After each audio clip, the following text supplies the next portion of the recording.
தமிழ்கத்தி நண்பர்களுக்கு வணக்கம். இன்றைக்கி நம்ம பார்க்க போகிற டிஷ் என்னென்னா தக்காளி சட்னி. ஸோ தக்காளி சட்னி என்னோட மெத்தடில் எப்படி செய்யறதுன்னு பார்க்கலாம். உண்மையிலேயே ரொம்ப டேஸ்ட்டாக இருக்கும். இது மாதிரி செஞ்சு சாப்பிட்டு பாருங்கள்.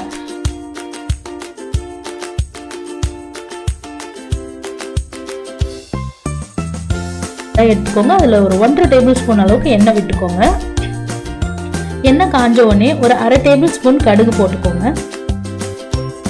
கடுகு பொரிஞ்சதும் 1 டேபிள் ஸ்பூன் சீரகம். சீரகம் வந்து கொஞ்சம் கருகாம பார்த்துக்கோங்க. ஸோ கொஞ்சம் பொரிஞ்சதுன்னா போதும். கூடவே நான் வந்து பொடியாக நறுக்குனா தக்காளி ஒரு வெங்காயம் வந்து முழு வெங்காயம் எடுத்திருக்கேன். ஸோ உங்கள் குவான்டிட்டிக்கு ஏற்ற மாதிரி நீங்கள் எடுத்துக்கலாம். நம்ம வந்து இதை அரைக்க தான் போகிறோம், அதனால வெங்காயம் நீங்கள் என்ன எப்படி வேணால் நீங்கள் கட் பண்ணலாம்.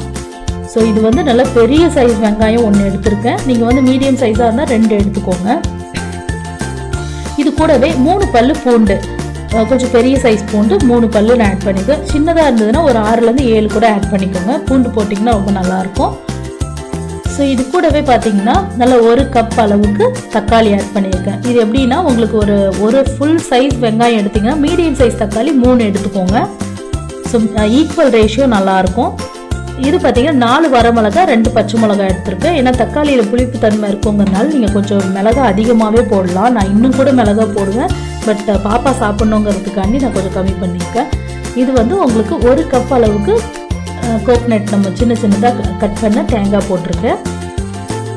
கூடவே 1 கப் சின்ன கப்பில் உடைச்ச கடலை எடுத்திருக்கேன். ஸோ இது நல்லா வதக்கி விட்டுருங்க. அவ்வளோதான். இதை வந்து நம்ம அரைக்கிறது தான். இதை நல்லா அரைச்சி வச்சுட்டு ஒரு சின்ன சாஸ் பேனில் ஒரு 1 டேபிள் ஸ்பூன் ஆயில், கூடவே ஒரு 1/2 டேபிள் ஸ்பூன் கடுகு போட்டுக்கிறேன். கொஞ்சம் கருவேப்பிலை போட்டு தாளித்து நம்ம அதில் கொட்டிட வேண்டியதுதான். இவ்வளோ தான் தக்காளி சட்னி. ரொம்ப சிம்பிளாக ரெடி ஆகிடும். இது உண்மையிலேயே ரொம்ப ரொம்ப ரொம்ப டேஸ்ட்டாக இருக்கும். ஸோ நீங்கள் கண்டிப்பாக குழந்தைங்க கூட விரும்பி சாப்பிடுவாங்க. இது மாதிரி செஞ்சு பார்த்துட்டு எனக்கு ஃபீட்பேக் கொடுங்க. உங்கள் கமெண்ட் கண்டிப்பாக எனக்கு ரொம்ப யூஸ்ஃபுல்லாக இருக்கும்.